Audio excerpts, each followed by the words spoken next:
कि जैसे रविंद्र आपने अनुभव किया महामुद्रा में भी, और अभी उसके बाद जो अभ्यास कराया कि सर आज पेट थोड़ा साफ नहीं था, तो जो वस्तु है वो अनुभव में नहीं आएगी। ठीक है, समीर पेट साफ है आपका, है ना? तो जब पेट साफ है तब हमने जो मूल बंध लगाया, जलंधर बंध लगा उसमें। ठीक है, लगा दोनों अब महामुद्रा में, और फिर आप शांभवी मुद्रा में थी। तो आज्ञा चक्र शांभवी, ये भैरव अवस्था को, कॉन्शियसनेस को बताता है। आप जब इसमें आते हैं तो वो भैरव रूप में शिव का अनुभव है, लेकिन शिव पूर्ण अपनी पूर्णता से होते हैं, क्योंकि वो जो शक्ति नीचे तक है, मूलाधार चक्र पर है, वो कोई अलग वस्तु नहीं है। जैसे अग्नि और अग्नि का ताप अलग नहीं है, शिव का विस्तार है। शक्ति क्रिया रूप से दो है, शिव शक्ति, अदरवाइज शक्ति शिव का ही रूप है, विस्तार है, क्रिया विस्तार है उसका। जैसे अग्नि का क्रिया विस्तार उसका ताप है, ऐसे ही शिव का क्रिया विस्तार शक्ति है। योग की प्रक्रियाओं में हम इसको, आप जब मूल बंध लगाते जा रहे हैं, उज्जाई करते हुए फिर उसमें आपने जलंधर लगा दिया, शांभवी में बन गए। ये आपने शिव भैरव कॉन्शियसनेस को जागृत किया, उदान प्राण को किया शांभवी से, जलंधर से आप शिव का जो शक्ति है वो आपने यहाँ उसको ऊर्ध्वगामी बनाया। मूल बंध से जो 3.5 लपेटे लिए हुए है वो ऊपर की तरफ आई, और फिर जो आपको जो अनुभव हो रहा है, जो अदृश्य शक्ति, जो गुण, जैसे ये गुरुत्वाकर्षण अनुभव में आती है, दिखने में नहीं आती, वो फिर अनुभव में आती है ऊपर की तरफ, एक हो गया। फिर जो अनुभव है, बैठकर भी शांभवी मुद्रा में आप भैरव कॉन्शियसनेस का अनुभव कर सकते हैं, जिनको अभ्यास हो गया है। लेकिन वो शिव आप इस शरीर नामक अपैरेटस में, हमारा शिव का पूर्ण अनुभव नहीं है। पूर्ण अनुभव तब होगा जब वो अपने को नीचे से समेटते हुए लेकर आए। नीचे कौन है? खुद ही शक्ति रूप से ऊपर आए, तो अच्छे से हो जाता है। अब ये जो अब इसको दो पार्ट में माने तो ये शक्ति है, आप स्वयं शक्ति है उस समय। ठीक है ना, हम समझते हैं हम शक्ति है, मैं शक्ति हूं।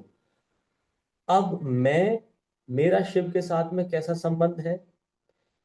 जब केवल शांभवी करने से भी कॉन्शियसनेस आती है, सुख का अनुभव होता है, वो शिव का शिव में अनुभव है, लेकिन अभी पूर्णता तो नहीं है ना। तो जब आप नीचे से सारे बंध आदि को करते हुए अनुभव करते हैं तो संपूर्णता है, आप शक्ति हैं। तो हमारा व्यवहार, हमारा जीवन किस तरह से होना चाहिए कि मैं शिव के लिए जीती हूँ, मैं शक्ति हूँ, शिव के लिए जीती हूँ, उनका सुख मेरा सुख है। तो मेरा व्यवहार, मेरा दैनिक दिनचर्या इस तरह से होनी चाहिए कि मैं उनको सुख दे सकूं, पूर्ण शिव को पूर्ण सुख दे सकूं। तो यदि वो कैसे होता है, एक पतिव्रता स्त्री को कैसे बताया गया है, कैसी होती है? मन वचन कर्म से समर्पित पति के लिए, ऐसा कहा गया ना। तो मन वचन कर्म से कैसे? अब आप, पेट साफ भी है आपका, आप ये चीजें कर रहे हैं, मन में यदि कोई विचार आ गया तो बताओ वो आपको ब्लिसफुल स्टेट आएगी सभी? नहीं आएगी। तो इसका मतलब आप शरीर से थे, प्राण से भी सही थे, लेकिन मन नहीं था, शिव को समर्पित नहीं था, तो भी आपको वो आनंद का अनुभव नहीं होगा। ऐसे ही वचन से, ऐसे ही प्राण से, और ऐसे ही शरीर से। अब आपने ज्यादा खाना खा लिया, इसका मतलब आपने जब भोजन गलत किया, सही गलत समय पे किया, ज्यादा किया, जो भी किया, गलत भोजन की क्वालिटी, समय, मात्रा, जो भी था, आपने लेते समय ये नहीं, शक्ति ने स्वयं अपना सुख ढूंढने लगी वो। तो इसका मतलब शक्ति कैसी हो गई? शिव के साथ क्या कर लिया, एक तरह से द्वेष कर लिया। मतलब उस समय व्यभिचारिणी वाली अवस्था में आ गई। मतलब शिव के अतिरिक्त अन्य वस्तु प्रिय हो गई। समझ रहे हैं सभी?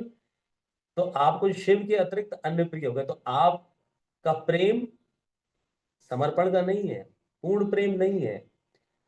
इसी तरह से दूसरी वस्तु है, काम भाव ना हो, किसी के प्रति भाव हो। कुल मिलाकर ये बात कामना से शुरू होती है, आसक्ति।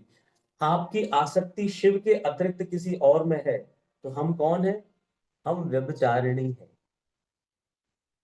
हम व्यभिचारिणी मतलब, जैसे एक के प्रति आप लॉयल नहीं है, आप अन्य अन्य लोगों में अपनी निष्ठा रखते हैं। समय आने पर आप भूल जाते हो शिव को, आप दूसरी वस्तुओं में आप आसक्त हो जाते हो। इसका मतलब शिव से प्रेम नहीं है आपका। प्रेम होता तो आप एक क्षण के लिए नहीं भूलते कि अब मैं ये लेने वाला हूँ भोजन, ये काम करने वाला हूँ, इसका असर ये इस वस्तु में आसक्ति हो रही है मेरी, या इस काम में आसक्ति हो रही है। इसका मतलब उस समय इसका दुष्परिणाम क्या होगा? आपको योग में वो पूर्ण अवस्था प्राप्त नहीं होगी। इसका मतलब आप शिव से प्रेम एक निष्ठ नहीं है अभी। आपका शिव से प्रेम एक निष्ठ नहीं है। तो हमें जीवन में प्रत्येक कर्म व्यवहार रूप से, कर्तव्य रूप से करना है। आसक्ति और प्रेम सिर्फ केवल किससे करना है? शिव से करना है। ये अवस्था शक्ति की थी, माँ पार्वती की भी थी, यदि आप वैसे समझें। ये अवस्था गोपियों की थी, राधा जी की थी। जिसको कहते हैं ना गोपी भाव, राधा भाव, वो यही है जीवन में शक्ति का भाव। हम सभी हम सभी साधक, यहाँ स्त्री हो या पुरुष हो, हम शक्ति रूप से सब स्त्री रूप है उसमें। और उस शिव के प्रति एक निष्ठ आपका, जैसे मैंने उस दिन बताया, सबसे ज्यादा गति किसकी है? मन की। तो मन को लगाए रखना, अपने शिव में लगाए रखना, आराध्य में बनाए रखना कि वहां से हिले ना, तो आप उस योग की अवस्था वाले होंगे। योग तभी योग होगा कि वो 24/7 365 उस अवस्था में मेंटेन रह सके। भोजन करना है, सारे व्यवहार करने हैं, सब कुछ करना है व्यक्ति को, लेकिन एक व्यवहार करते हुए इस शरीर को धारण करने के लिए आवश्यक है, साधना के लिए, उस दृष्टिकोण से, ना कि हमें उसमें बह जाना है। तो बह जाने का मतलब शक्ति एक निष्ठ नहीं रहेगी, परिणाम योग में दिखेगा आपको। ठीक है, अब नेक्स्ट प्रोसेस स्टार्ट करें।